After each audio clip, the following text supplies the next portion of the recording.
so I don't splatter it everywhere.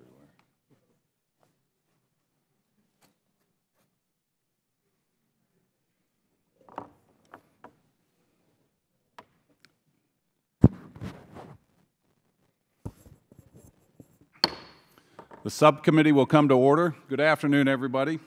We've called this markup to order today to consider 4 important measures that touch on pressing challenges the United States faces in the Asia-Pacific region. After the conclusion of this brief business meeting, we'll proceed immediately to our scheduled hearing on the administration's fiscal year 2018 state and foreign operations budget request for the East Asia and Pacific region. Pursuant to notice, we have 4 bipartisan measures on our agenda this afternoon. As members were notified yesterday, it is the intention of the Chair to consider today's business en bloc so that we can proceed promptly to our hearing. All members may have 5 days to insert remarks into the record and without objection. The following measures and amendments will be considered en bloc. House Resolution 422, urging adherence to the one country, two-system policy as prescribed in the joint declaration between the government of the United Kingdom of Great Britain and the government of the People's Republic of China on the question of Hong Kong.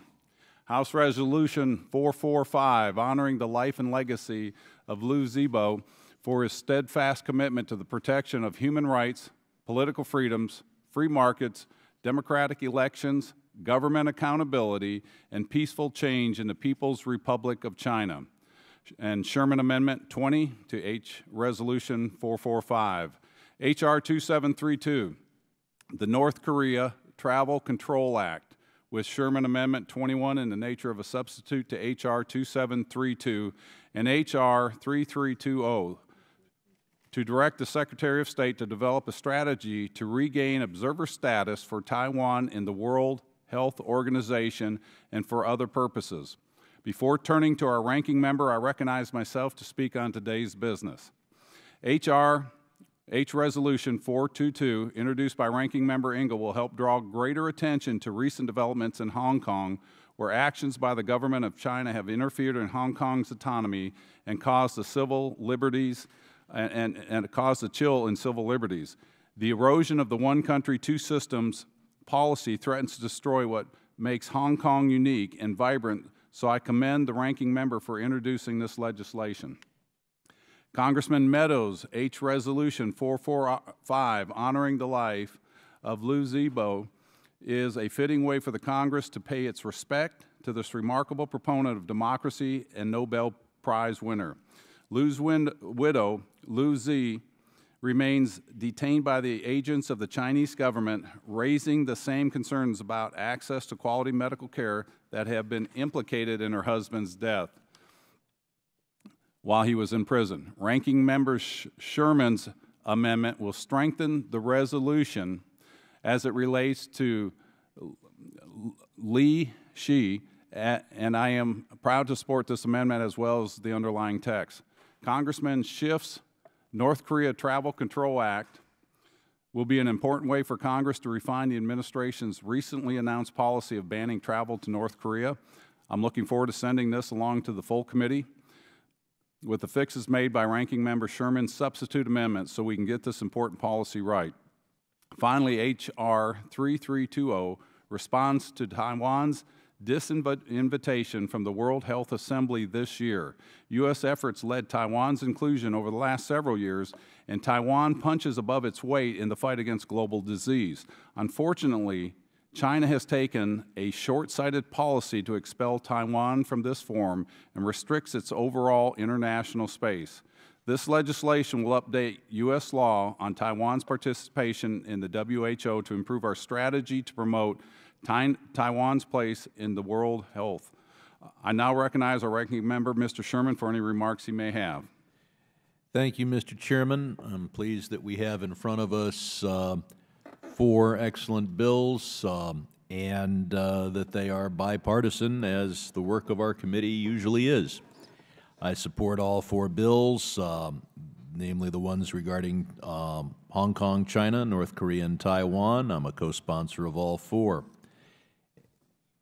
The first bill, H.Res. 422, urges autonomy for Hong Kong that is consistent with the one country, two systems policy. It is critical that we send a strong message to China that we value our relationship with Hong Kong and that our relations with the People's Republic will suffer if the PRC seeks to interfere with the democratic processes in Hong Kong. The second bill, H-Res 445, honors the life and legacy of Liu Xiaobo for his commitment to human rights and political freedoms in China. Liu received the Nobel Peace Prize in 2010, and he died, unfortunately, earlier this month while serving an 11-year prison sentence and died in part due to inadequate medical care. My amendment to this bill seeks protection for Mrs. Liu Xie, the widow of Mr. Liu. This amendment urges the United States government to continuously advocate for Liu Xie's release when meeting with Chinese authorities. It arises from suggestions from our colleague, Congressman Levin.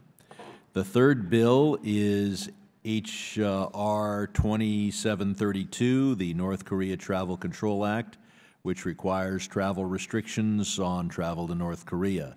This bill is authored by Representative Schiff and Joe Wilson and includes provisions that will prevent tourist travel while allowing limited legitimate travel to North Korea. I, as you noted in your opening statement, Mr. Chairman, have an amendment in the nature of a substitute to this bill that I believe reflects the consensus of the leadership of both this subcommittee and our full committee. The State Department has also announced that it will have a policy to heavily restrict travel to North Korea. The State Department is correct to restrict travel to North Korea and, in effect, eliminate tourism to North Korea. However, we should make sure that aid workers, journalists, NGOs, and experts are able to travel to North Korea when they can, especially if they can shed light on conditions there, and we should allow travel when circumstances allow. It is doubtful that we can enact this legislation in time for so that it goes into effect before the State Department's restrictions go into effect. So I hope this bill will serve as a strong statement to the State Department that they need to make sure in their action, and it'll be their action that will govern at least for a while, ensure that humanitarian relief workers, journalists, and some other limited categories of travelers, to include people traveling for family reunions, may travel to North Korea when appropriate. Finally, the fourth bill, H.R. 3320, asks the Secretary of State to develop a strategy to regain observer status for Taiwan in the World Health Organizations. This is important for world health. You can't exclude a country like Taiwan for political reasons if you're concerned with fighting disease that affects people all over the world. And our chairman has also indicated why this bill is important. So I would hope that we would ultimately move to adopt my two amendments and then to pass en bloc all four of these bills with the support of this subcommittee to the full committee, and I would yield back. I thank the ranking members for his comments, and we'll next go to Mr. Steve Shabbat from Ohio. Thank you very much, Mr. Chairman, and the measures being considered today are both timely and important. First of all, I'd like to speak on H.Res. 422, urging China to adhere to the one country, two systems policy with respect to Hong Kong. The United States-Hong Kong relationship runs deep.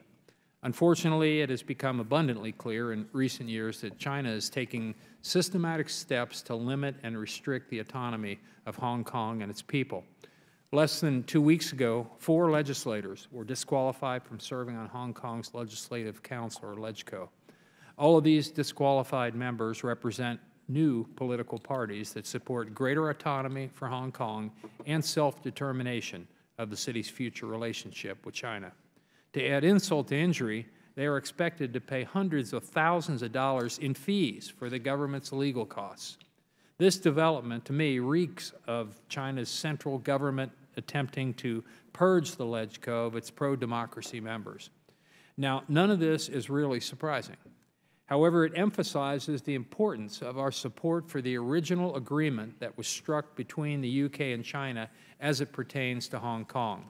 That is exactly what I stand with my colleagues who worked on HRES 422 as we together we want to ensure that China adheres to the one country, two systems policy and respects the rights of our brave friends in Hong Kong. Lastly, I'd like to voice my support for H.R. 3320. I'm also a sponsor of.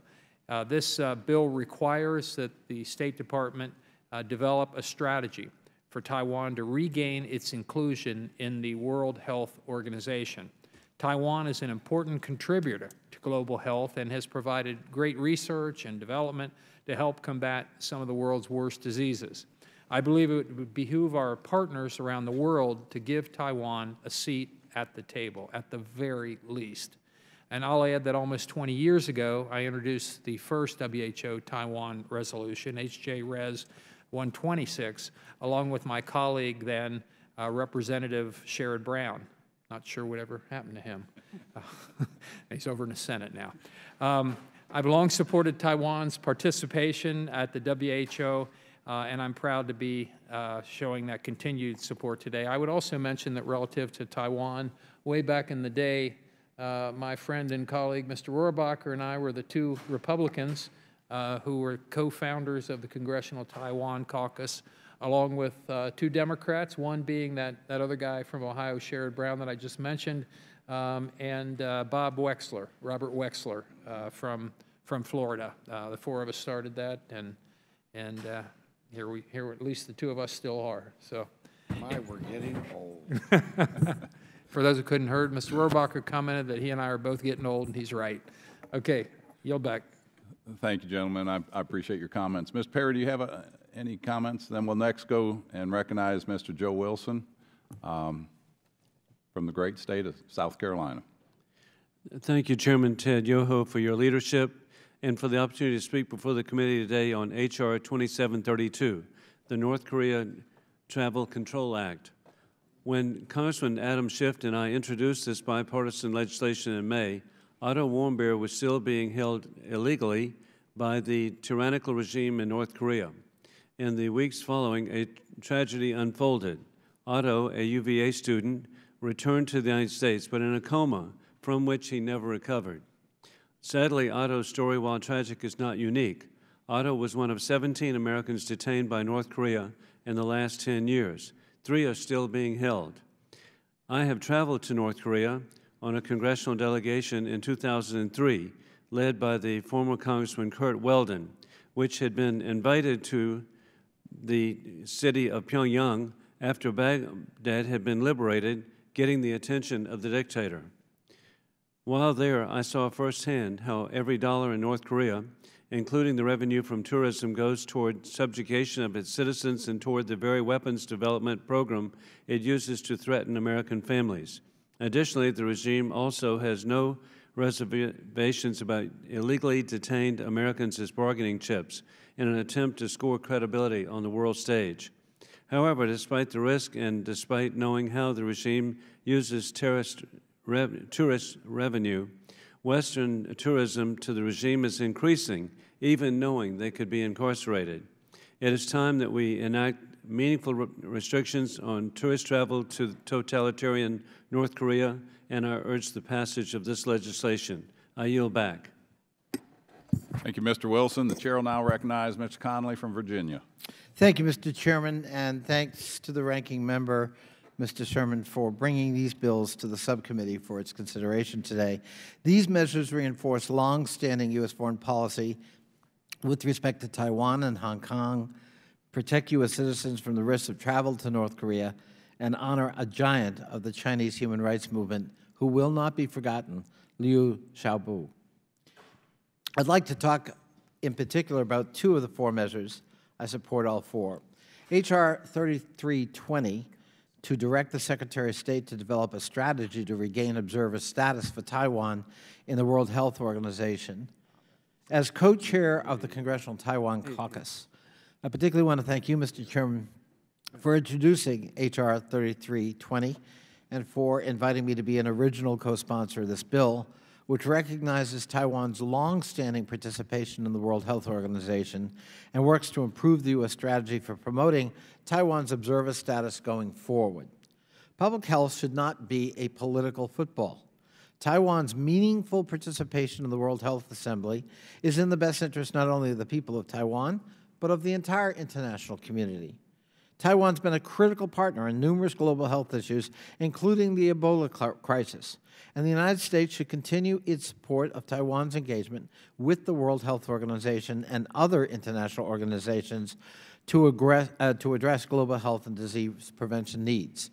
The spread of diseases, especially our concern about endemic viruses that could cross boundaries in a second, does not respect political delineations. And Taiwan is no different. We need Taiwan's help and participation in the full international health community. The second bill I wanted to address, Mr. Chairman, is H.R. 2732. I also am co-chair of the Korea Caucus, and also glad to be an original co-sponsor of H.R. 2732, the North Korea Travel Control Act. The North Korean regime's fatal exploitation of a Virginia student, college student, Otto Warmbier, demonstrates the extreme risk facing any American who visits that rogue state. During the past 2 years, Kim Jong-un's regime has arrested 3 other Americans, including another Virginian, Kim Dong-chul, who remain in detention today. This bill protects U.S. citizens from the risk of travel to North Korea by restricting travel that would pose an imminent danger to the public health or the physical safety of the United States travelers. The legislation provides important exceptions for several travel purposes, including professional reporters, compelling humanitarian considerations, official U.S. government travel, official intergovernmental organizational business, family reunifications, or other licenses issued by the United States Treasury Department. I urge adoption of all 4 measures before us, and I thank the Chair and Ranking Member for their consideration and support. Thank you, Mr. Connolly, for the comments. Hearing no further requests for recognition, the question occurs on approving the items considered in block. All those in favor say aye. Aye. All those opposed, no. Yeah. Mr. Chairman, a clarification. We're adopting my 2 amendments, and thank you for that clarification. Thank you. The question occurs on approving all items considered in block, including all amendments. And again, all those in favor say aye. Aye. All those opposed, no. In the opinion of the chairs, the ayes have it, and the items considered in block are agreed to. Without objection, the measure considered in block are ordered, favorably reported to the full committee as amended, and the staff is directed to make any technical conforming changes. That includes the markup. The subcommittee stands adjourned.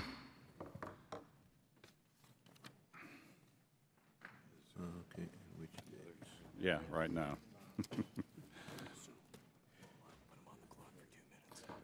We're going to give the media 2 minutes to pack up, and we'll start the full committee, or the subcommittee hearing.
The subcommittee will come to order.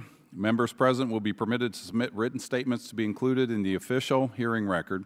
Without objection, the hearing record will remain open for 5 calendar days to allow statements, questions, and extraneous materials for the record subject to length limitations in the rules.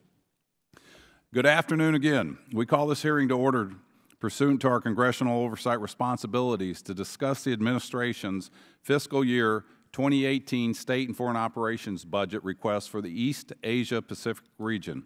On behalf of the subcommittee, I thank the panel for joining us today to share the insights and expertise they have gained over, and I don't want this to be offended, over their lengthy diplomatic careers as we deliberate this important topic. I didn't write those.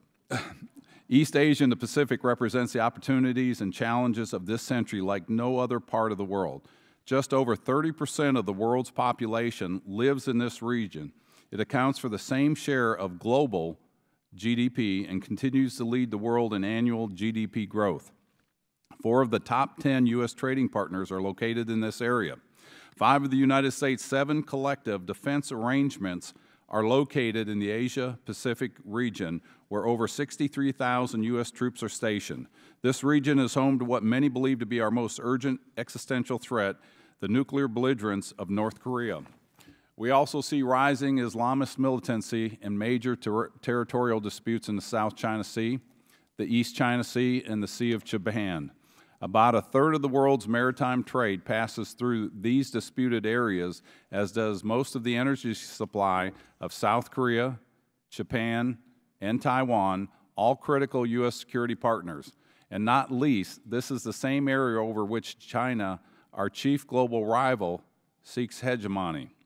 The importance of East Asia to U.S. interests is beyond doubt. If the United States is to remain relevant as a global leader, we can't sit out the transformation happening among our neighbors across the Pacific.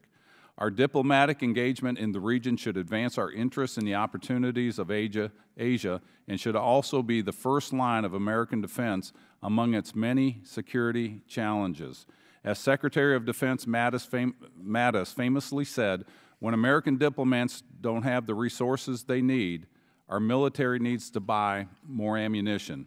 I applaud the administration for their efforts to move towards a more fiscally responsible executive branch, but I'm concerned that the symbolism of cuts have been given more importance than the actual value of individual programs. It's worth reiterating that even before this year's foreign operations budget was slashed by 30%, it accounted for just 1% of annual federal outlay.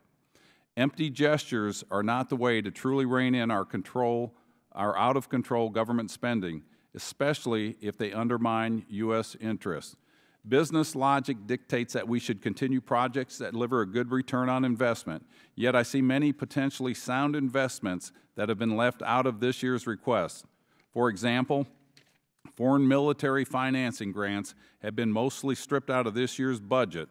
In the Asia-Pacific theater, these grants have been used to advance U.S. national security, for example, by boosting our allies' ability to counter China's maritime aggression. Similarly, the United States has traditionally supported democratic reform in part because working with friendly democracies is better for American peace, security, and influence, and it builds stronger relationships with our country. But this year's request drops support for democracy and governance reforms for Cambodia, which is just 1 year away from an election that could help transform it away from an autocracy. Overall, the most worrying implication of this year's EAP, Eastern Asia Pacific budget, may be that it reflects a continuing misalignment of the administration's strategic planning with the importance of Asia. Even during the so-called pivot to Asia, budgetary commitments for Asia were the smallest of any region. This year's request would cut this by a further 46%, the largest percentage cut for any region other than Europe. This afternoon, we discussed the details of this year's state and foreign operations request for East Asia and the Pacific. We'll try to strike a balance between fiscal responsibility and sound investments in our national security and other strategic priorities. In conducting our oversight of this request, We will seek to advance the national interest by making sure that U.S. diplomatic engagement is up to the multitude of challenges and opportunities presented by this dynamic region. I thank the witnesses for joining us today to discuss this important topic, and without objection, the witnesses' written statements will be entered into the hearing record, and I now turn to our ranking member for any remarks he may have. Thank you, Mr. Chairman. We should discuss security, economics, democracy, and human rights. As to security, our security interests cover familiar and new terrain. We have alliances with Japan, South Korea, Australia, Thailand, the Philippines. We have security relations with New Zealand and Singapore, and are building partnerships with Vietnam, Malaysia, and Indonesia. And of course, we are dedicated to the security of Taiwan. These alliances and partnerships provide stability in the Asia-Pacific region and counter terrorism, piracy, and provide for humanitarian assistance in the wake of natural disasters. The huge proposed reduction in the Asia-Pacific diplomatic and aid budgets sends entirely the wrong message. If we do not reassure our partners of our commitment to the region, they'll be inclined to go with China.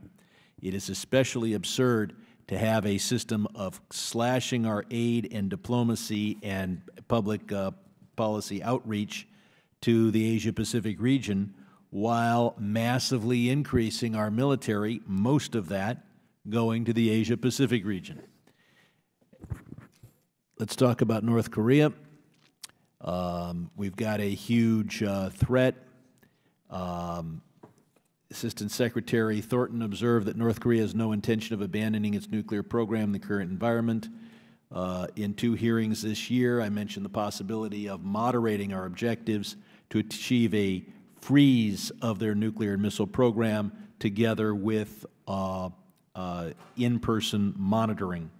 North Korea is believed to have roughly 20 nuclear weapons, maybe producing 3 to 7 a year unless we're able to get a freeze. Now, of course, that does not meet American political needs for politicians and operatives here in Washington. You meet those political needs by pounding the table, saying that any North Korean nuclear weapons is completely unacceptable. We've been doing that for the last 17 years, and people say it's a complete failure because within a year or 2, my city will be subject to North Korean nuclear weapons. But it's not a failure because it's met the political needs of the people who keep bleeding the same slogans over and over again. So if the objective is to reach a consensus in Washington and all say the same things, and the policy is going well, if the goal is to try to keep this country safe from North Korean ICBMs, then I suggest we make it clear to China that they cannot have access to U.S. markets unabated on the one hand and continue their current policy toward North Korea on the other.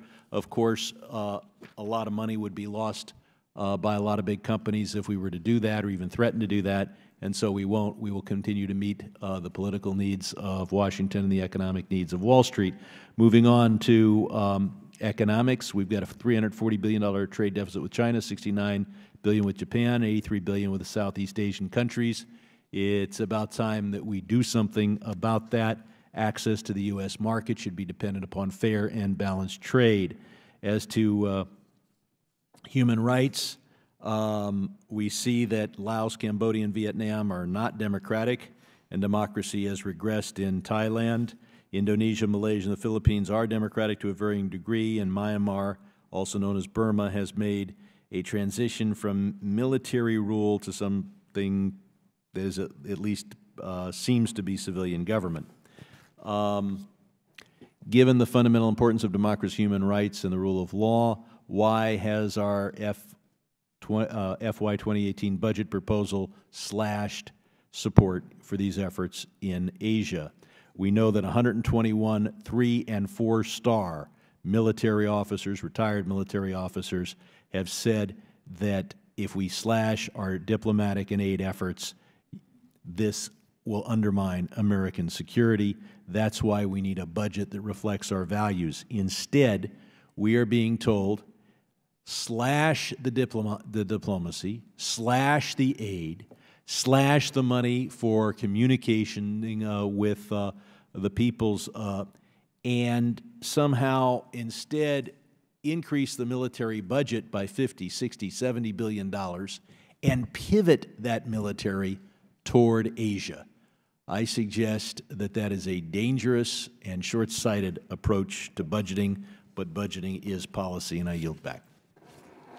Thank you for those comments, and very direct, and I look forward to an engaging hearing here. We next go to Mr. Shabbat of Ohio.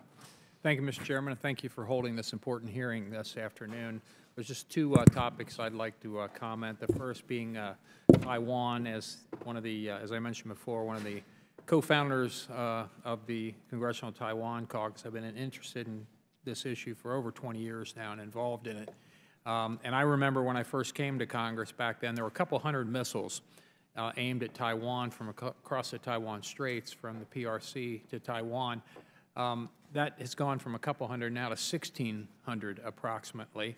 The PRC has been bullying Taiwan for years and years now, and I would just say that we ought to be very clear that we're committed to the Taiwan Relations Act and the 6 assurances, and Taiwan needs to beef up their military. The best way to avoid conflict is to be strong and not perceived as being weak.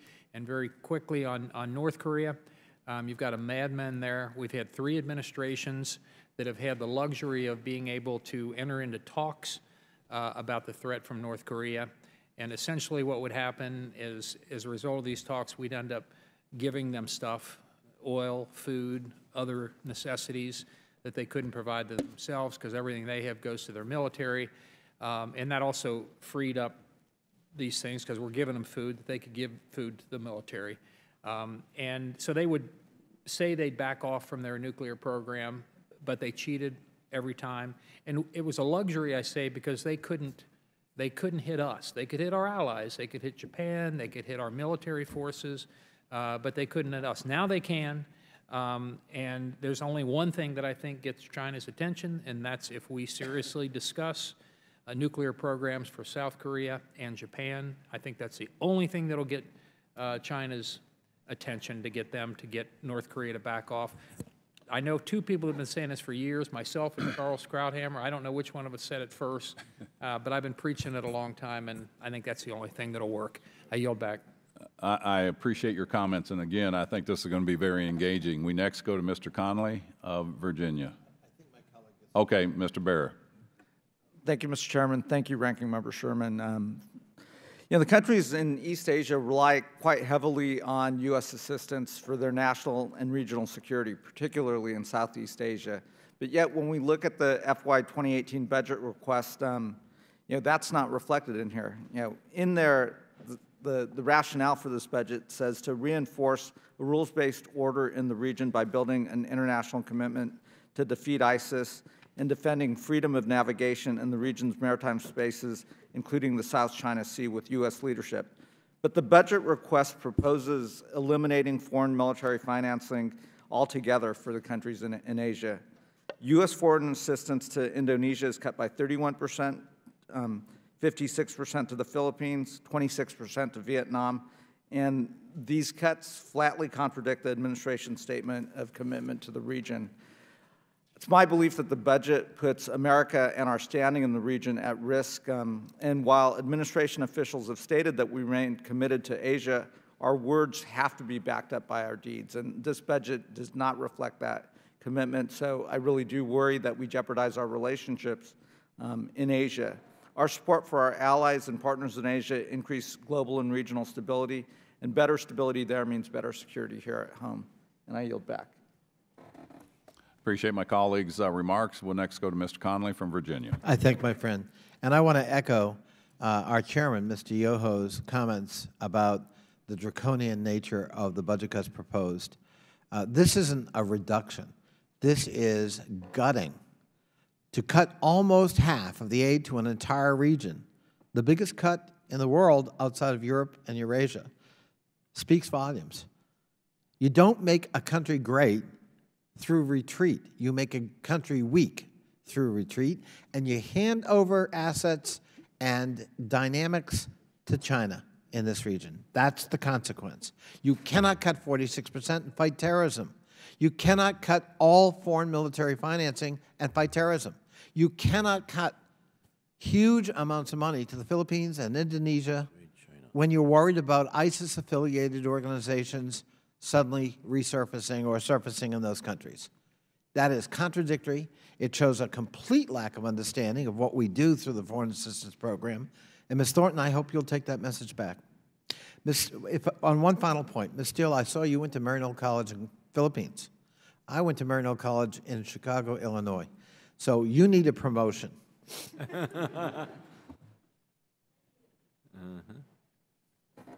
Gentleman yields back, and with that, we are thankful to be joined today by Ms. Susan Thornton, Acting Assistant Secretary for the Bureau of East Asia and Pacific Affairs at the U.S. Department of State, and Ms. Gloria Steele, Acting Assistant Administrator of the Bureau for Asia at the U.S. Agency for International Development. And as our meetings in the past, what I encourage you to do is be engaging. These guys will be, this panel will be, and it's the ideas that you give us here that will form policy to help bring some, hopefully, some diplomatic responses or actions so that we can have peaceful a resolve of what's going on in the Asia-Pacific theater, whether it's North Korea with the threats of nuclear weapons or the aggression of China further creating a hegemony in that area. So I appreciate it. Ms. Thornton, if you would go ahead and just for house cleaning, make sure you turn your microphone on. You'll have 5 minutes. And then we're going to ask members to respectfully try to stay to the 5-minute time limit. And I can't tell you how much I appreciate you being here, and thank you. Ms. Thornton, go ahead. Thank you very much, Mr. Chairman. Very happy to be here with you today to discuss the budget situation for FY18. Excuse me, Mr. Chairman, could I ask Ms. Thornton to pull the microphone closer to her so we can all hear? Thank you. Okay. Is that better? Can you hear me now? Okay. Well, thank you again, Mr. Ranking Member, members of the subcommittee. Thank you for the opportunity to appear before you today to testify regarding the President's fiscal year FY 2018 budget request for the East Asia and Pacific.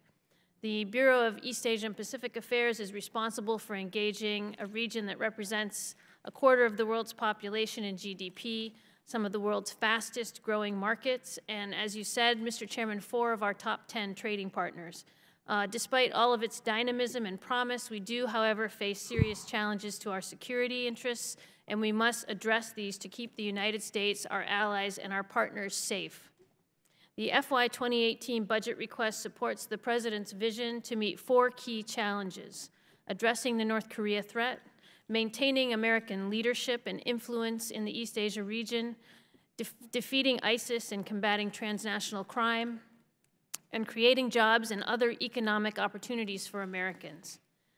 The most pressing threat that we face today, of course, is North Korea. The DPRK's continued pursuit of nuclear weapons and the means to deliver them is not new, but the regime has accelerated its development of new capabilities over the past 2 years. To address this growing threat, we are stepping up our global pressure campaign in coordination with allies and partners around the world to convince the DPRK regime to return to serious denuclearization talks. Maintaining American leadership in Asia requires us to work with our allies and partners on a range of challenges. Our budget request allows us to bolster Southeast Asian cooperation on maritime security and the rule of law, which underpin regional security and economic stability. We support peaceful resolution of the contested maritime claims in the South China Sea. Destabilizing actions such as Chinese land reclamation, construction, and militarization of disputed features makes it harder for the region to resolve these disagreements peacefully. Effective public diplomacy is another key ingredient for American leadership in the region. We use educational, cultural, and digital exchange programs to communicate U.S. policy perspectives to foreign governments and influential members of their publics, including media, emerging leaders, thought leaders, legislators, and civil society across Asia. Our FY18 request requires improved efficiencies in U.S. public diplomacy that will enhance our ability to remain this dynamic region's partner of choice on a wide range of shared challenges. And even as ISIS faces battlefield losses in the Middle East, the siege of Marawi City by an ISIS-affiliated group in the southern Philippines demonstrates the group's lingering appeal in Southeast Asia. Our FY 2018 EAP Foreign Assistance request includes resources to support efforts to defeat ISIS and to counter transnational crime, a funding source for ISIS, of course, across Southeast Asia. Our law enforcement and judicial sector programs have enhanced recipient countries' capacities to identify, prosecute, and effectively isolate terrorists and other criminals. Regionally, our border security and information sharing programs prevent foreign terrorist fighter transit, trace illicit financing, and counter trafficking in goods and people. These programs help to ensure that Southeast Asia's economic integration does not leave it more vulnerable to terrorism, cyber attacks, or other transnational crimes. And finally, the FY 2018 EAP Foreign Assistance request will support economic diplomacy to level the playing field and reduce trade barriers for U.S. businesses. Multilateral work with APEC and ASEAN will lead to truly free and fair trade with the region's more than 24 economies, while bilateral U.S. economic programs in Vietnam, Indonesia, the Philippines, and Burma will hopefully lay the groundwork for high-quality, free and fair trade with these key partners. We will take the lead in setting and raising trade standards across the region, supported by the negotiation of bilateral trade agreements as appropriate. Thank you for inviting me today to testify, and I look forward to your questions. Ms. Thornton, thank you. And Ms. Steele, if you would go ahead and don't forget to push the red button. Thank you, ma'am. Chairman Yoho, Ranking Member Sherman, distinguished subcommittee members, thank you very much for inviting me to testify today to talk about USAID's role in advancing U.S. foreign policy priorities in East Asia and the Pacific Islands. Asia's security and economies are deeply intertwined with our own. Asia is a leading destination for American exports, which support some 3.4 million jobs here in the U.S. By 2030, Asia will become home to more than half of the world's consumer class.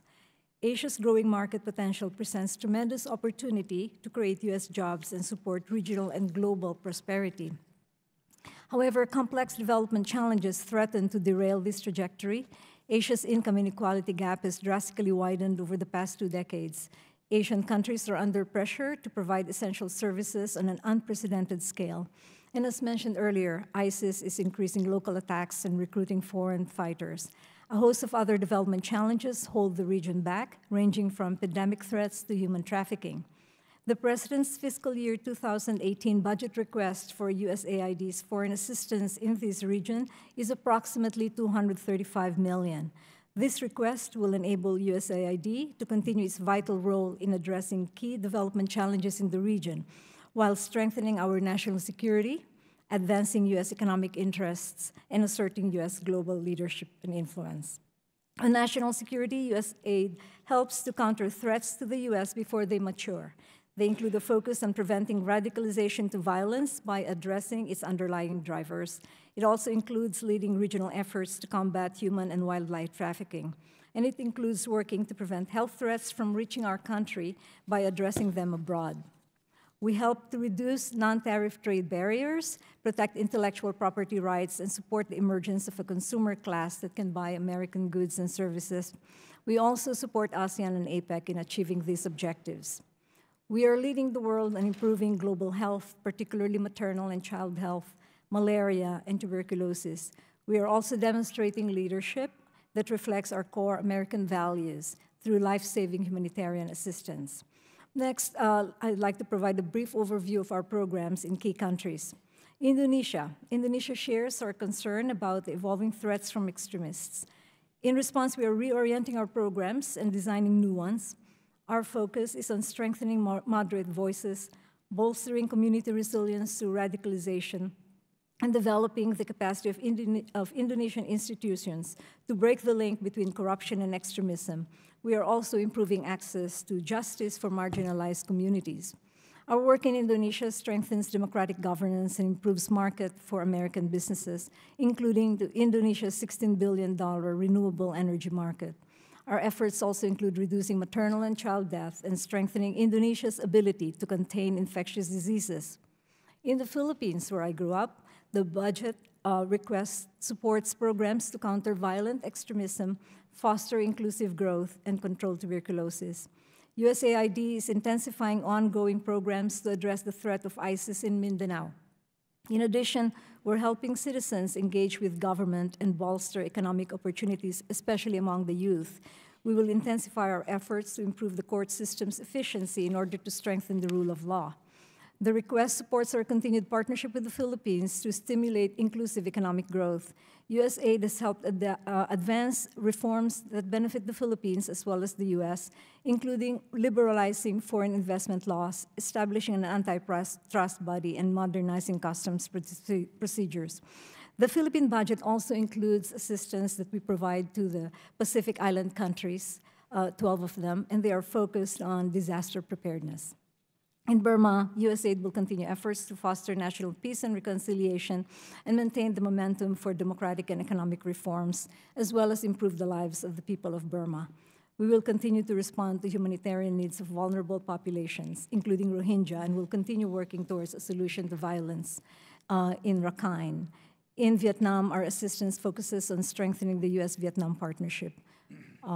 We are also helping to level the playing field for U.S. businesses in Vietnam by helping become more market-oriented and committed to good governance.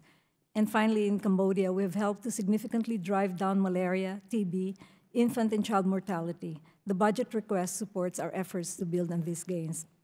We have a regional program that's based in Bangkok, which will focus on activities that combat human and wildlife trafficking and illegal and unregulated fishing.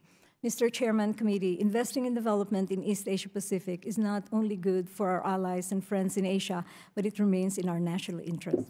In helping build more stable, open, and prosperous societies overseas, we enhance our own prosperity and strengthen our security. Thank you, and I look forward to your counsel and questions. Thank you both for your great testimony. We look forward to talking with you. And Ms. Thornton, you were talking about North Korea is probably the most urgent thing, and I think we're all in agreement. And I think we're all in agreement that the expansion and the aggression of what we see with China in the South China Seas, declaring the South China Sea as sovereign, building islands initially as peaceful navigational purposes that have morphed into militarized islands with weapon systems on there, radar systems, landing strips. So the rhetoric doesn't match the actions, and we've seen this over and over again. And if you go back to the agreement between Great Britain and Hong Kong, when they made the agreement and passed the control of that back, there was a 50-year plan. And that 50-year plan, they were supposed to be freedom of speech, democracy, and all those things are supposed to be left in place, yet here we are 20 years and we see it's not true. So we've kind of seen this story over and over again. And you know, with us cutting the budgets at state to save money, and we do. We need to be fiscally responsible because we have our own tsunami coming if we don't change course in this country and focus on the things that are the drivers of the out-of-control spending.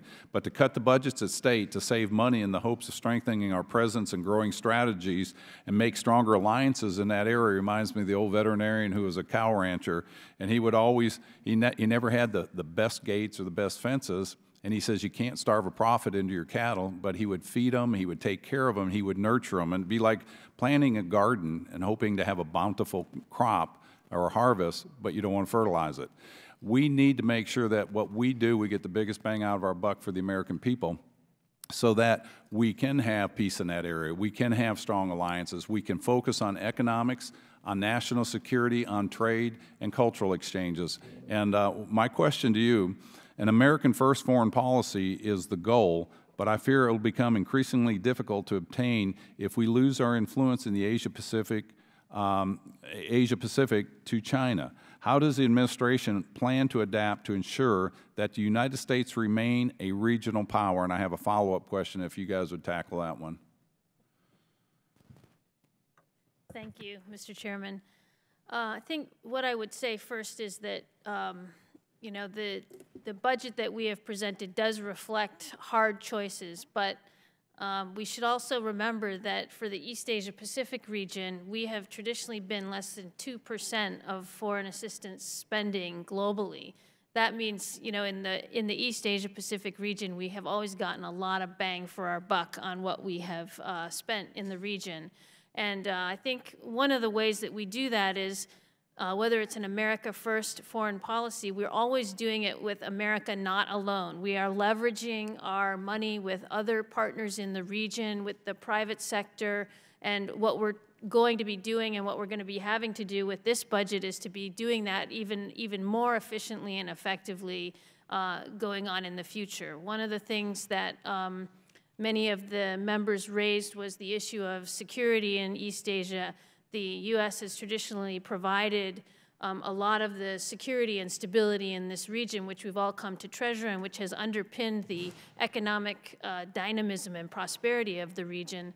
Of course, our U.S. military contributes a lot to that security, and we have, over the years, built up great partnerships with our 5 treaty allies in the region and with a number of other partners that were mentioned by the Congressman Sherman. So I think what we want to do is continue those partnerships, continue to work with others in the region to build up this network, and we have invested a lot in these relationships already. We're working with the Department of Defense to make sure we have a steering committee that's been set up at the direction of Secretary Mattis and Secretary Tillerson to make sure that we're well coordinated on all of the needs that we see out there for security assistance, for example, and that we're working together, both departments, to come up with the necessary funding for that. Okay, and I appreciate that, and I look forward to getting more of that out. Ms. Steele, if you would like to weigh in, you've got about 40 seconds. Your microphone. I would just like to add that over the years, what we have done is work with our partner governments to make sure that they begin to mobilize their own resources to contribute and provide leverage to ours.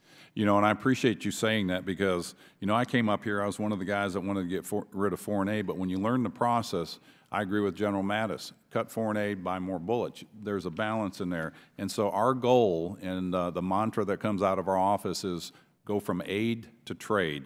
And if you look at historically our top 15 trading partners, 12 of those were recipients of foreign aid. And that's what we want to do. And I think you guys have done a good job if you're only getting 2% of the foreign aid budget. I look forward to the suggestions that come out. I'm out of time, and we now turn to the ranking member, Mr. Sherman from California.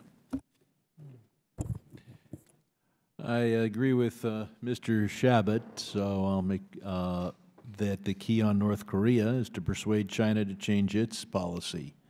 The easy way to meet our political objectives here in Washington is to say we can get China to change its policy without doing anything we don't feel like doing. All we have to do is fly over to China, show them a picture of Kim Jong-un, show them a picture of his dead uncle, show them a picture of his dead half-brother, and persuade them to change their policy. Because after all, China doesn't understand Asia near as well as we do, and if they just listen to us, they will change. This is absolutely absurd. China's not going to change its policy toward North Korea till we change our policy, and we have one of 2 choices. Either make it plain to China that they cannot have access to our markets and continue their current policy toward North Korea, or we can build civil defense starting in Los Angeles. Ms. Thornton, back in the day, North Korea wanted a non-aggression pact with the United States. Cheney vetoed it because he wanted to invade and commit aggression against North Korea. I realize this isn't a hot issue now, but what is the official U.S. position on whether we should have a non-aggression pact with North Korea? I think what we're doing on North Korea, and I think it's... If you don't know, if we don't have an official policy, just let me know. Well, on a non-aggression pact with North Korea, I mean, I think... Are we interested in negotiating a non-aggression pact with North Korea? Yes, well, no, or... we're not interested. I mean, we are interested in peacefully resolving the issue on North Korea. But we don't have a specific strategy on a non-aggression. Well, we're not going for regime change, and we're not trying to have a collapse, and we don't want military conflict with North Korea. So I believe that Ms. Steele has commented on the trade relationship. We have trade deficits with China of 340, Japan 69, 83 billion with Southeast Asia. Now, people often come here and they talk, things are wonderful because we have exports. But of course, the exports are dwarfed and increasingly dwarfed by the imports. What matters is the net trade. Getting 5,000 jobs while you're losing 10,000 jobs is not the way to build the U.S. economy. Ms. Thornton, does the administration have a policy that you're confident will reduce our trade deficit with East Asia by a significant amount over the next few years? Well, I think what we're trying to do is Do we grow- have a policy that will Yes. achieve those objectives? I think we do So have a you're policy. confident that when you come back here 3 years from now, our trade deficit is going to be substantially less than it is now? I am confident that we're working in that direction, yes. Working it, but, and how is this direction different from the last 3 years? Because Well- we didn't achieve that in the last 3 years. What are we doing different now? Well, we're trying to grow the entire Asian economy, but enforce better the trade mechanisms that are in place and pursue agreements with countries where we have trade imbalances to try to right restrictions on market access and also try to. And you're right saying trade- that wasn't true in 2014? We've been doing. We did it then, we're doing it now, we're going to keep doing it, and the definition of insanity is to keep doing the same thing we did then and expect a different result. The budget that the administration has proposed, does it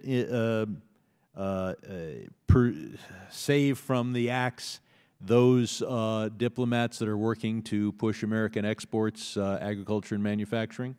Or does it cut our efforts in the State Department to promote our exports? I don't think that the budget that we've presented reflects those kinds of cuts to our personnel, no. And we're certainly one of our... So we're going to slash the State Department, but those officers that are promoting exports are not going to be slashed? Everybody else is going to be slashed a little bit more?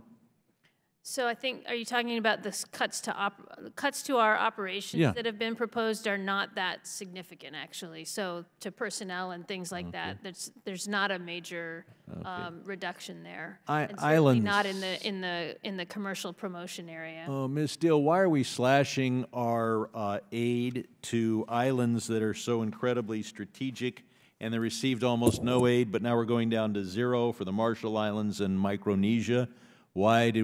Why shouldn't we at least continue our $500,000 a year aid to those two?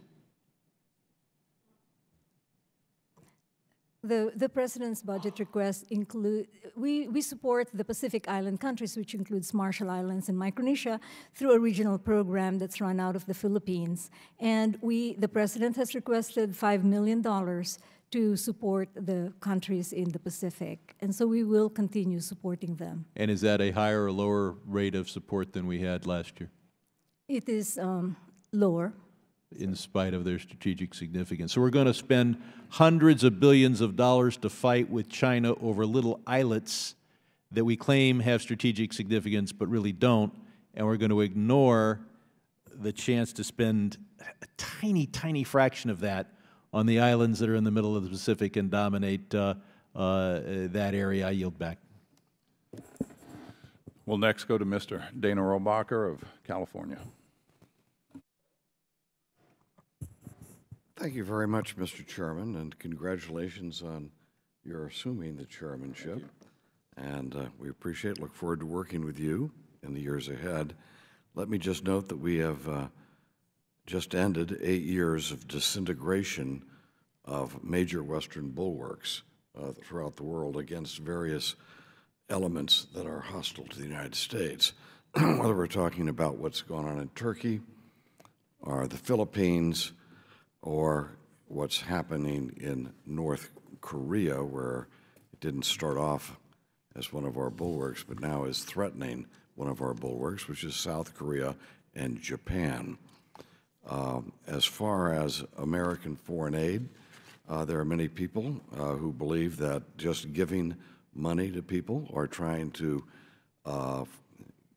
provide money and resources to promote various cultural elements of our society is a waste of American resources.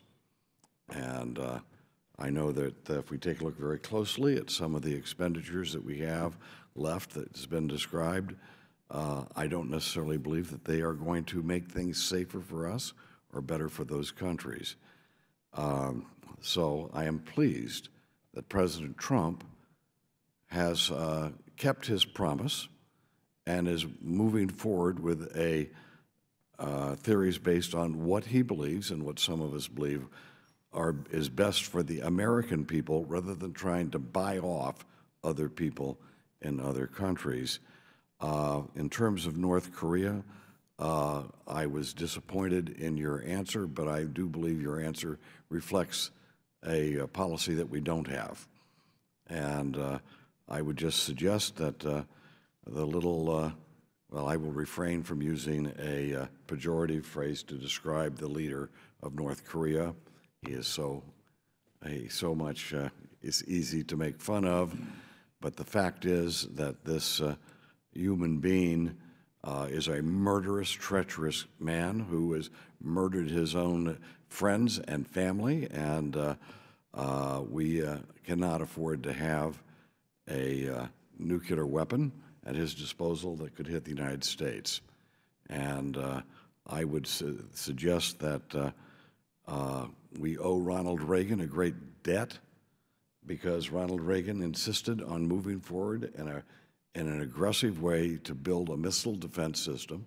And I remember him being belittled for saying that we can have a rocket, a bullet that can hit a bullet. Oh, it's impossible. He was belittled for that. And the fact that we went ahead, full steam ahead, and have developed such systems now gives us some leverage in dealing with this maniac. It was never intended to try to prevent us from preventing a major exchange between major powers of nuclear weapons, but it was just specifically for a case like this. And thank God he had the vision to move forward over and above being ridiculed for doing that.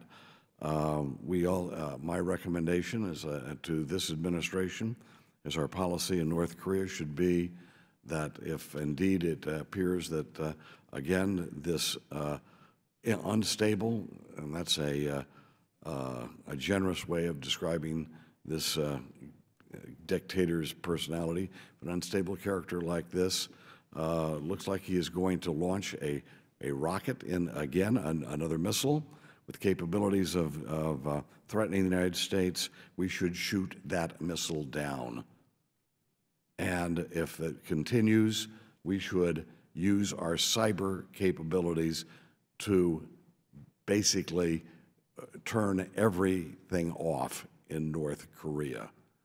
And that's what I would recommend. I hope we have a president now that, instead of trying to buy loyalty or think he's going to buy peace, that we have one who I think will step up to the plate, and we'll wait and see. In terms of, let me ask one question, seeing that I gave my spiel here.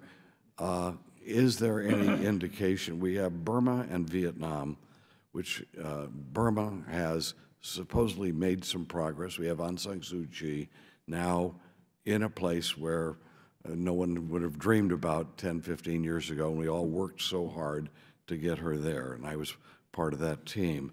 But in Vietnam, is there anything in Vietnam that would suggest to us that there is a democratic liberalization going on at all? And if not, why the heck are people so anxious to set up a trade treaty with a country that hasn't had that progress? Whoever wants to answer is fine with me.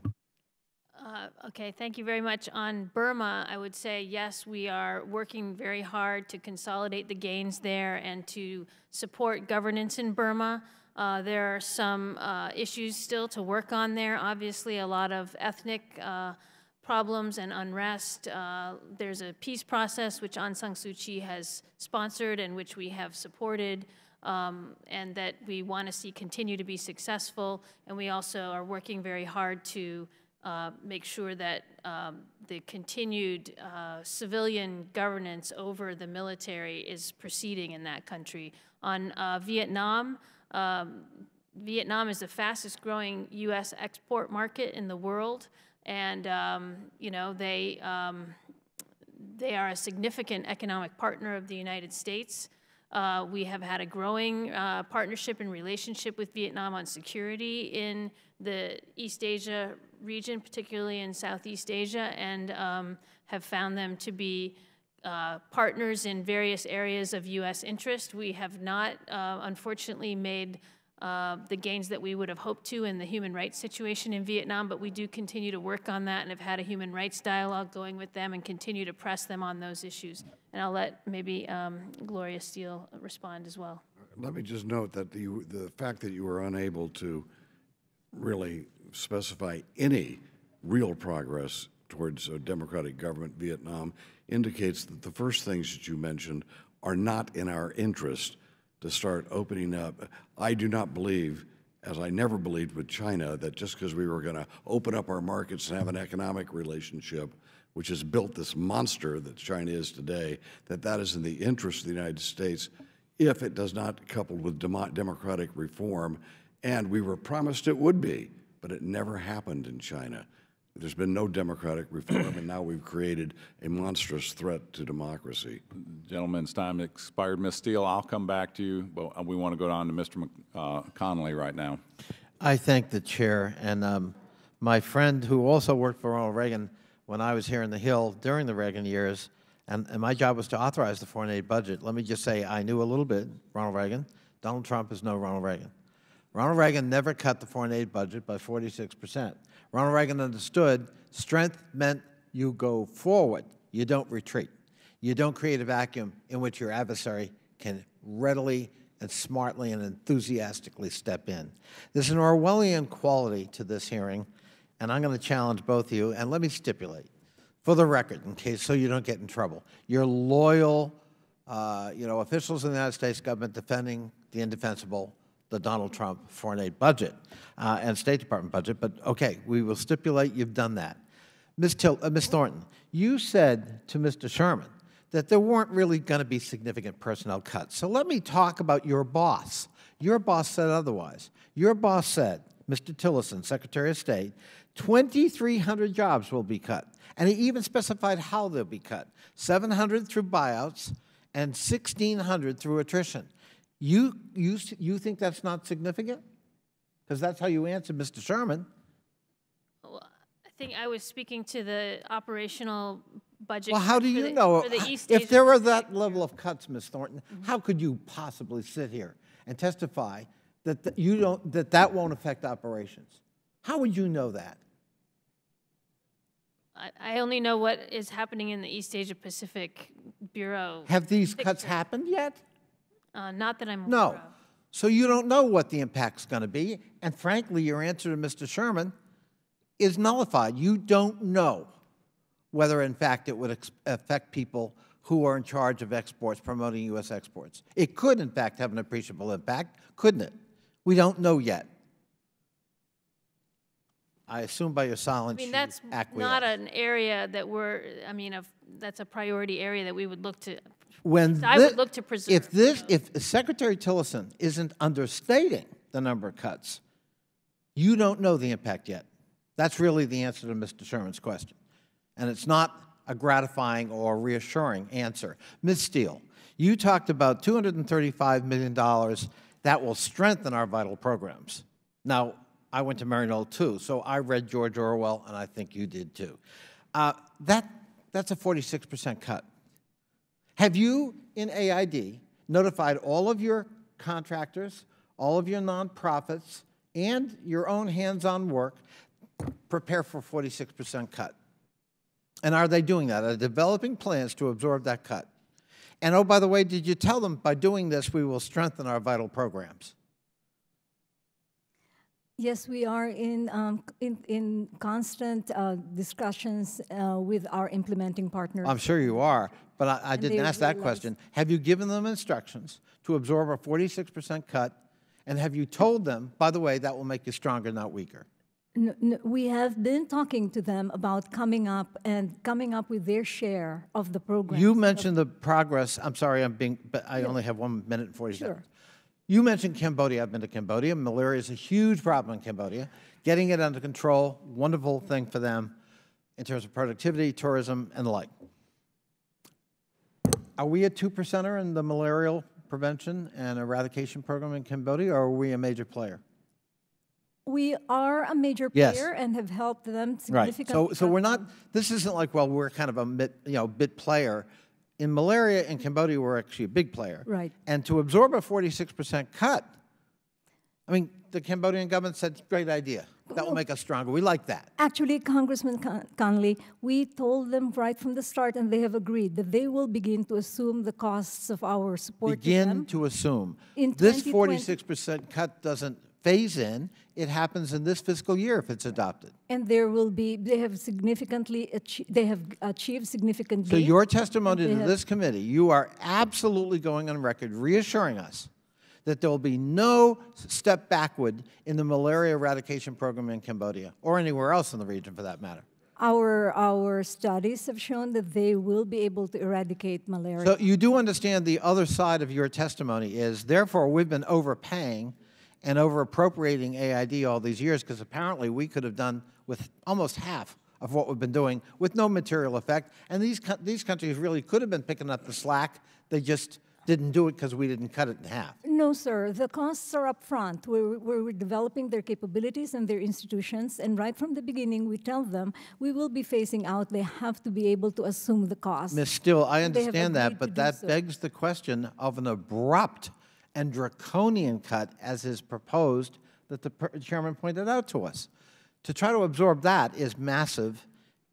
I have to assume disruptive, as someone who managed programs myself, and for 10 years had oversight responsibility for AID in the United States Senate Foreign Relations Committee. I've never heard testimony like that, never from the Ronald Reagan administration. My time is up, Mr. Chairman. I yield back.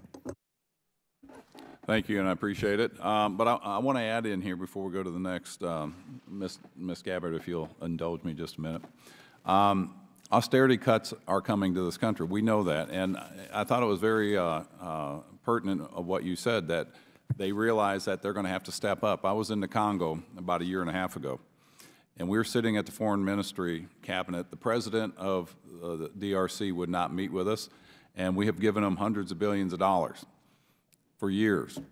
And I asked very pointedly, what do you do for social programs? And their eyes kind of widened, and they're like, well, what do you mean? I said, for housing, for education, for medicine, insurance. And they said, we have you. That's not a good foreign policy. And we've spent all that money in the past, so things have to change.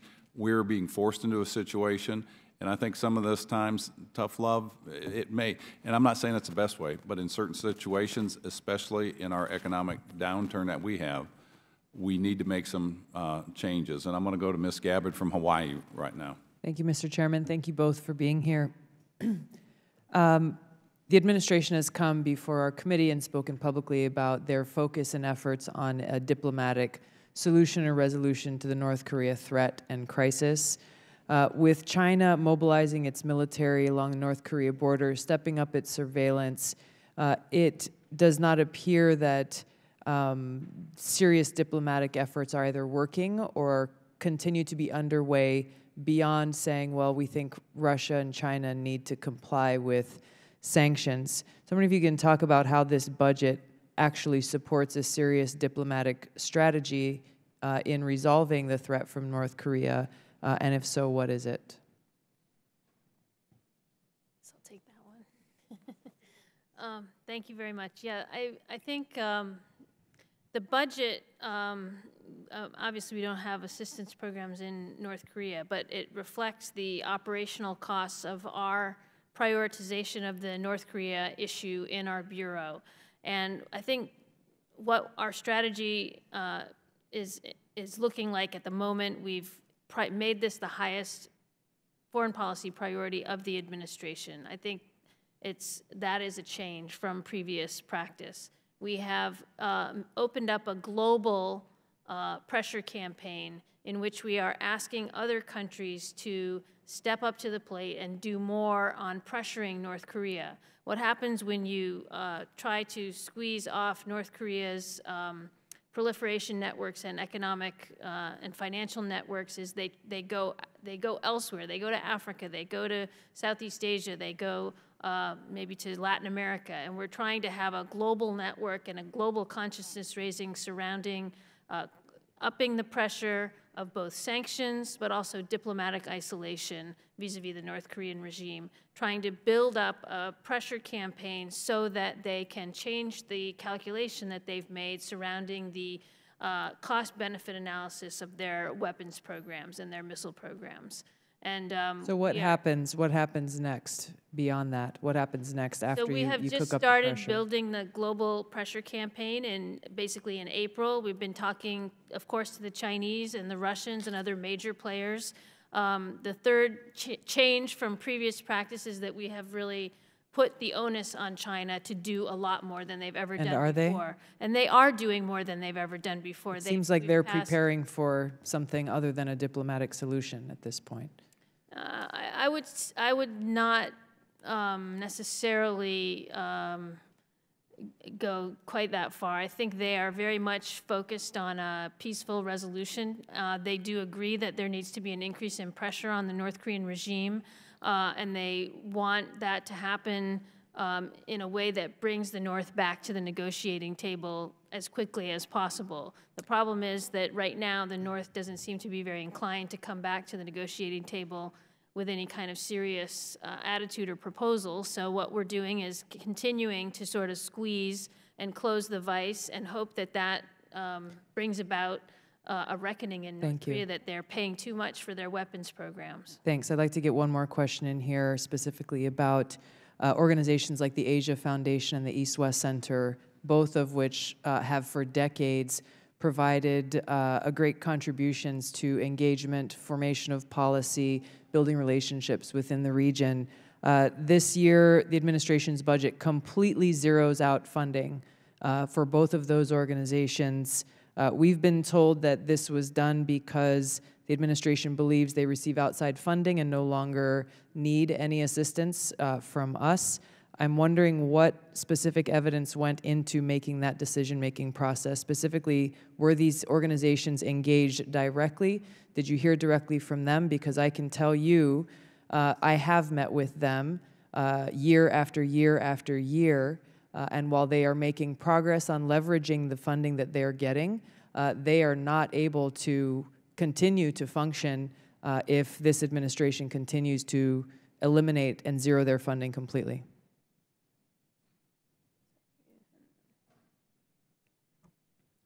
I have not been involved in the analysis that went into deciding whether Asia Foundation or the East Asia Pacific gets funding. We do know, though, that we've had to make tough prioritization of the programs that we would be funding. So the justification that we got, though, was the administration's assessment that they could continue to function purely on outside funding, but you don't know how that conclusion was reached or if there was any input or engagement with these organizations? I was personally not involved in the discussions on funding for Asia Foundation. So this is, I mean, you guys are the people to talk to in the State Department about the Asia Pacific, where these organizations are focused. So if it wasn't you, then, and your input was not sought in this direction, then whose was? Well, we engage regularly in the Bureau with both Asia Foundation and the East-West Center, and so I think we've been keeping up a constant communication with them in recent years about the need to do more to wean themselves off of government funding, and I know that in particular East-West has changed its management and raised a capital campaign, et cetera, and so we're aware of all of those activities. The Asia Foundation, we also talk frequently with them. We're well aware of their programs in various countries, but I think in the prioritization this year, I think that was one of the hard choices that was made. Okay, again, I've had these same conversations, encouraging them to continue to build their outside support, but to go from, I think it was East-West Center had $16 or $17 million last year to zero. You're setting up these organizations up for failure. Thank you. Thank the ladies' questions and the responses you guys are giving. I'd like to move on to a second set of questions, if it's all right with you, if you guys can tolerate us. You know, I guess one of the biggest things I see is, you know, we are going to go through these cuts, and how many people are in state do you have a number of how many people are in the State Department total around the world? I think the total number is, that I've heard the Secretary mention recently, something like 70,000. 70,000. So a 10% cut would be 7,000, 5% would be 3,500. So we're looking at less than a 5% cut if we cut 2,300. You know, we don't want to be forced to cut, but I think sometimes we do need to shrink down some things. And again, going into austerity measures that we see, we're teetering on them. We need to make sure that we're getting the most out of the money we're giving, the most results. Saying that, did you know how the process went where they decided what programs they were going to cut? You guys have, as it said in the beginning, a lengthy career between you. So you've had a lot of experience. Were you able to weigh in and say these programs are good, these are bad? Yeah, very much so. We have a very elaborate budget development process that takes in all levels of the State Department and AID, input from the field, builds up from there, and then we have sort of our top-level officials that have to make some hard decisions in consultation with us, and we have to make some choices. All right, so you do get to weigh in on that. Yes, we do, sir. And in addition, we look at where they are in the implementation, what progress they have made, what achievements they have made. And in making selections, we look at those that have been successful and no longer need any support from us because either someone else in the country will pick it up or the government itself will, as in the case of the health sector in Cambodia, then, you know, we begin to phase out. But we are very heavily involved, and it's data-based. We monitor and evaluate our programs and get rid of programs that are not producing and continue those that are showing a lot of progress. And then those that have achieved what they have to achieve, then we then phase them out. When I was practicing as a veterinarian, when we had the economic downturn in, you know, the 2007 roughly, we had to go through and we had to trim budgets, we had to, you know, cut back overhead. And it's good to see that you guys are doing that you get to weigh in and you get to say these are the effective programs, these aren't. And I think that's a lesson to be learned. That's one of the ways that we're going to have to, you know, make these changes so that we can get a hold of our spending, so that we're not forced in really draconian cuts that will be much worse than this that we've seen in other countries. Saying that, knowing that Cambodia has got an election coming up in this next year, to assure free and fair elections, we have heard time and again that the robust election monitoring is needed. Will this budget support these needs, in your opinion?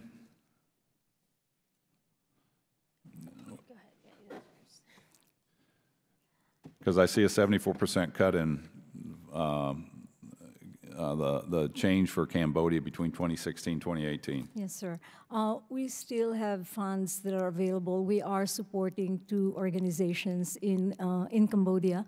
One is focused on working with civil society organizations to increase the participation of the youth and women, and the other organization is working with the National Election Commission to improve their performance so that they can be more transparent and credible.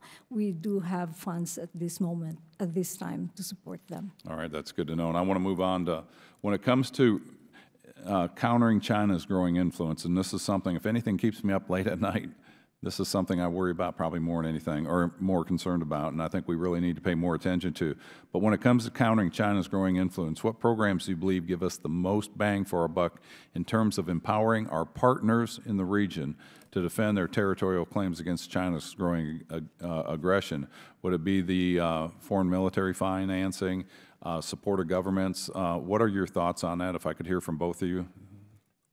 Yeah, I'll just speak very briefly on this, but I think that the most important programs are diplomatic, economic, and security programs.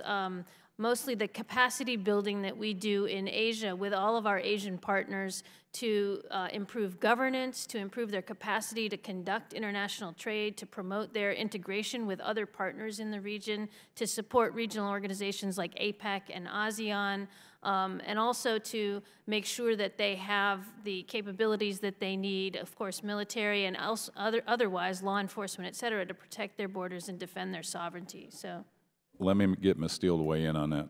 In the development area, we work with them to strengthen their democratic institutions, work with them on fighting corruption in order to level the playing field, and which China would have a hard time dealing with.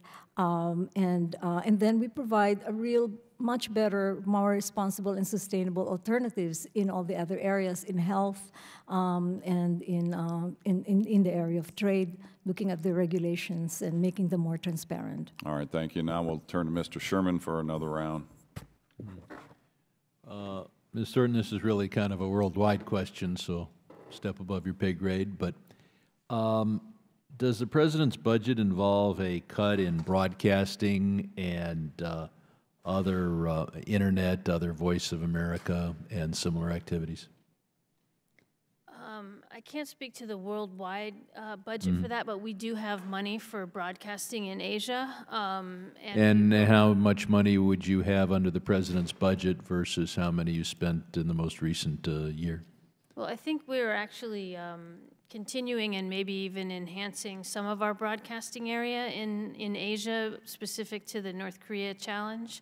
But overall, for the entire region that you're here representing, or the Bureau, up or down? Probably, I don't know, Gloria, do you know?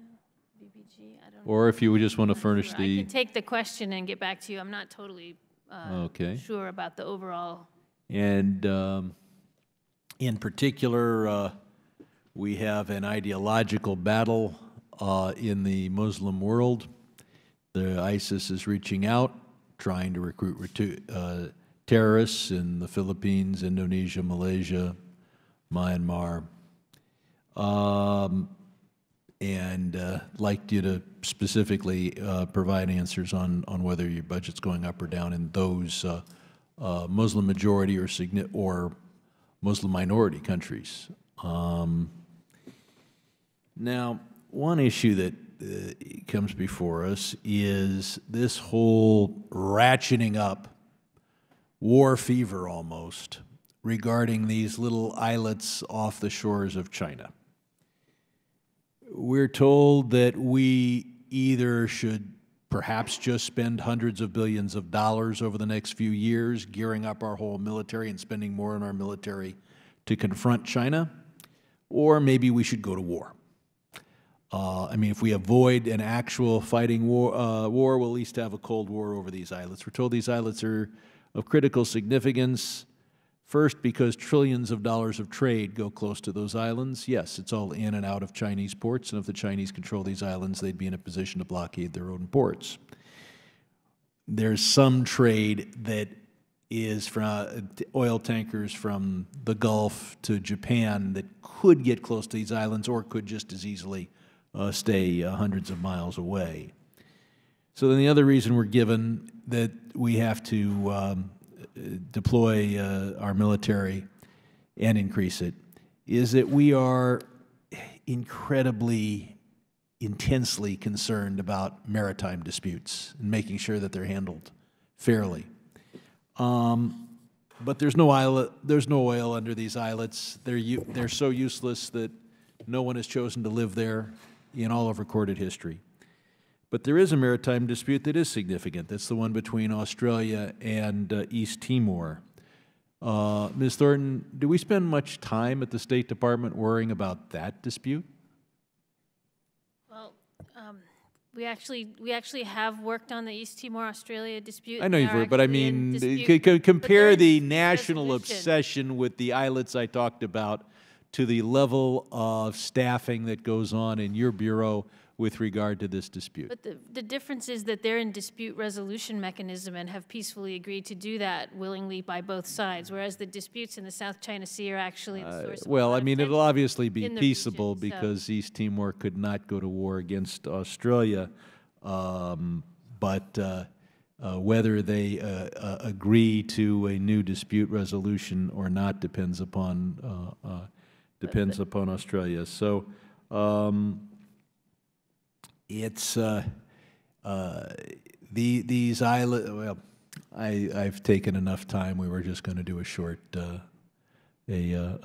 second round. So I'll yield back. I'll say simply that there are 40, at least 20, perhaps as many as 40 maritime disputes around the world. We don't have our ships going eyeball to eyeball with the second most powerful nation in the world over any of these. I couldn't even name for you the third most significant maritime dispute in the world. I give myself credit for knowing of the East Timor one, which I believe is the second if oil matters. So the idea that the United States always must spend hundreds of billions of dollars to involve itself in each and every maritime dispute is not always true, and I yield back. I thank the gentleman, and I thank your responses on this, but I want to comment on that because there are a lot of maritime disputes around the world, but how many of them have 10,000-foot runways? How many of them have military barracks? How many of them are militarized with both offensive and defensive weapons and radar systems? And I will agree there is a lighthouse on there for peaceful navigational purposes. And I think this is something because we do see an aggressive China. We've seen what they've done with Taiwan. They're boxing them in. We've seen what they've done with Hong Kong. And I think this is something that's like anything else in life. If you've got a problem, if you ignore it, it's not going to go away. It'll get worse, and it's going to be worse to deal with and more expensive and more costly. And we know, Mr. Chairman, if you'll yield, the disputes involving Cyprus, its offshore natural gas fields, islands between Greece and Turkey, have also involved military preparations involving 2 NATO countries we might have an even greater interest in, and yet we're not pivoting toward the Eastern Mediterranean in an effort to prove to Turkey or Greece that that we're going to be involved in that dispute. But I realize that not only has the United States wildly exaggerated the importance of these islands, it also meets political needs in Beijing to wildly exaggerate their importance, and building an airfield is just one way of pandering to excessive nationalism in China. I will look forward to having more debates on that, because what I see is a nation like China has claimed sovereignty to areas that the rest of the world says is not yours. And they went to the World Court. Vietnam challenged them. They lost the case. They ignored that. And we see them doing what they're doing. We've seen also some of their trade practices that are not conducive to open trade and honest trade. And I think it's something that we need to pay attention to. And I agree. I'm not willing to, hang on just a minute, I'm not willing to enter another conflict. I don't want to. I don't know anybody that wants that. And I'm not wanting to bolster this by ourselves or try to offset this by ourselves. But when you look at the ASEAN nations, there's the 10 ASEAN nations. That's 633 million people, roughly $2.5 trillion in GDP. If we create a vacuum, we know the rules of nature. Nature abhors a vacuum. It will be filled by somebody.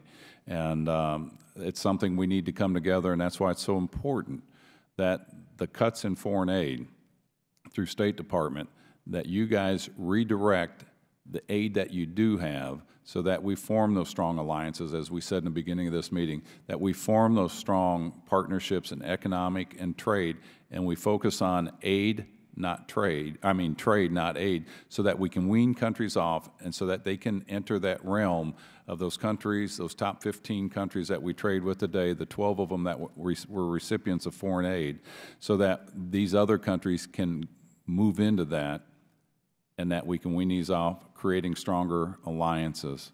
Do you have anything else you want to add, Mr. Sherman? Just that if instead of deploying the U.S. Navy to worry about these islets, you want to deploy it to protect our ports from unfair Chinese imports, you may have a partner in that. I look forward to having that discussion. I think we could agree on that. Ms. Thornton, I thank you for your testimony, for the questionings you went through. Ms. Steele, I thank you for your time here, and I thank you for your service to our nation. And with that, with no further comments or questions, this meeting is adjourned.